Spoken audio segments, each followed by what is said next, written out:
আসসালামু আলাইকুম ওয়া রাহমাতুল্লাহি ওয়া বারাকাতুহু। আলহামদুলিল্লাহি ওয়া কাফা ওয়া সালামুন আলা ইবাদিহিল্লাযীনা ইসতাফা আম্মা বা'দ। সম্মানিত হযরত, আপনারা কেমন আছেন? আমি আলহামদুলিল্লাহ অনেক ভালো আছি, সুস্থ আছি। আজকের আমাদের ভিডিও থাম্বনেল টাইটেল দেখে আপনারা বুঝতে পারছেন আজকের ভিডিও কি নিয়ে উপস্থিত হয়েছে। আজকের ভিডিওটি হলো যে সমস্ত রোগীর উপরে জিন হাজির করার পর সঠিক পদ্ধতিতে কিভাবে ওই রোগীর শরীরে জিনটাকে বন্দি করা যায়, সঠিক যেটা নিয়ম। তো জিন বন্দি করার জন্য আমরা এর আগে অনেক পন্থা দেখেছি, অনেক পন্থা শুনেছি। আজকে যে পন্থাটা বলবো সম্পূর্ণ একটি ভিন্ন পন্থা, এবং আগের ভিডিওটি যারা দেখেননি তারা আগের ভিডিওর লিঙ্ক ডিসক্রিপশান বক্সে দেওয়া আছে। আগের ভিডিওটা না দেখলে এই ভিডিওটা বুঝতে পারবেন না। আমরা আগের ভিডিওতে আলোচনা করেছিলাম কিভাবে আমরা জিনটাকে ধরে আনবো। পৃথিবীর যেখানে থাক, যত শক্তিশালী জিন হোক না কেন, জিন যত ঘাওরামি করুক না কেন, আমরা মুআক্কিল দিয়ে, সূরা জিনের মুআক্কিল দিয়ে আমরা জিনগুলোকে কীভাবে আমরা ধরে আনবো ইনশাআল্লাহ সেই বিষয়ে আলোচনা করা হয়েছিল আগের ভিডিওতে। যারা ওই ভিডিওটা দেখেননি তার আগে ওই ভিডিওটি দেখে নেবেন। আচ্ছা, এই ভিডিওতে আমরা শেখাবো ওই জিনকে ধরে তো আনলাম, এবার আমরা বন্দি কীভাবে করবো ইনশাআল্লাহ। ওই জিনটাকে বন্দি করার জন্য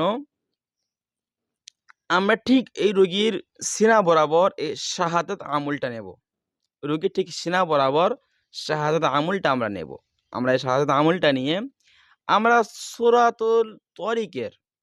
তরিকের শেষের যে 3টে আয়াত আছে, এই 3টে আয়াতটা আমরা এই ডান দিক থেকে ঘোরাবো হাতটা, বাম দিক থেকে কিন্তু নয়, বাম দিক থেকে নয়, ডান দিক থেকে আমরা হাতটা এইভাবে আমরা ঘোরাবো। আমরা পড়তে থাকবো, ইন্নাহুম ইয়াকিদুনা কাইদা ওয়া আকিদু কাইদা ফামাহিলিল কাফিরিনা আমহিলহুম রুয়াইদা। ইন্নাহুম ইয়াকিদুনা কাইদা ওয়া আকিদু কাইদা ফামাহিলিল কাফিরিনা আমহিলহুম রুয়াইদা। এইভাবে সম্পূর্ণ আয়াতটা পড়বেন এবং মনে মনে অন্তরে নিয়ত করবেন, আমি ওই শক্তিশালী জিনটাকে লোহার খাঁচার মধ্যে এবং লোহার শিকলের মধ্যে আল্লাহর কুদরতের শক্তি নিয়ে আমরা জিনটাকে বন্দি করে ফেললাম। এইভাবে যখন জিনটা বন্দি হয়ে যাবে, আপনি জিনটাকে জিজ্ঞাসা করবেন, জিনটা বলবে আমি একটা লোহার খাঁচার মধ্যে বন্দি হয়ে গিয়েছি। এবং যতক্ষণ না আপনি তাকে ছাড়বেন, ওই বন্দিটা খুলে দেবেন, ও ততক্ষণ ওই রোগীর শরীর থেকে ও যেতে পারবে না। ও বন্দি হয়ে গেল, চাবিকাঠি আপনার কাছে।